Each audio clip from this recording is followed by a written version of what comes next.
Golleri kim attı? Golleri kim attı? İki tane stoper, ikisi de defans. Biri Davinson Sanchez, birisi Abdülkerim.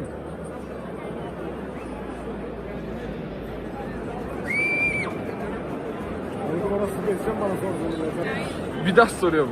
Kespor'u. Sanchez'de Abdülkerim. Golleri kim attı Resul? Maç kaç? Maç 2-1. Golleri kim attı? Abdülkerim'le Unuttum. Tamam